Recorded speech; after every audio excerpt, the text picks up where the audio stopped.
Pemerintahan Presiden Prabowo Subianto dan Gibran Rakabuming Raka akan genap memasuki 1 tahun kinerja pertamanya pada 20 Oktober mendatang. Selama 1 tahun pemerintahan ini, Presiden Prabowo mampu membuat berbagai program andalan dan kebijakan yang pro terhadap masyarakat. Hal itu terlihat dari semangat Presiden Prabowo yang membangun sekolah rakyat, cek kesehatan gratis, hingga memberantas para koruptor. Wakil Ketua Umum Partai Golkar Idrus Marham menilai pemerintahan Prabowo juga mampu menunjukkan komitmen kuat terhadap nilai kebangsaan seperti nasionalisme, patriotisme, serta solidaritas sosial. Oleh karena itu, Idrus mengajak untuk mendukung penuh program-program Astacita Prabowo sebagai visi pembangunan jangka panjang. Saya kira begini ya, kalau kita bicara tentang itu, Pak Prabowo kan sudah mulai kepada hal-hal yang sangat mendasar. Apa yang mendasar itu? Mulai daripada penguatan, ya hal yang mendasar itu terkait dengan nasionalisme, terkait dengan patriotisme, terkait dengan solidaritas sosial.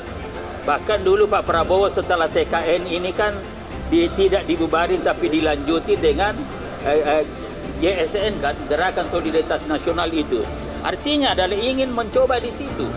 Nah itulah sebabnya pada tahun pertama ini saya melihat Bapak Prabowo yang pertama kali dilakukan adalah penguatan rasa nasionalisme, penguatan patriotisme, solidaritas sosial, penyadaran kepada kita semua bahwa kita ini adalah satu keluarga besar Indonesia.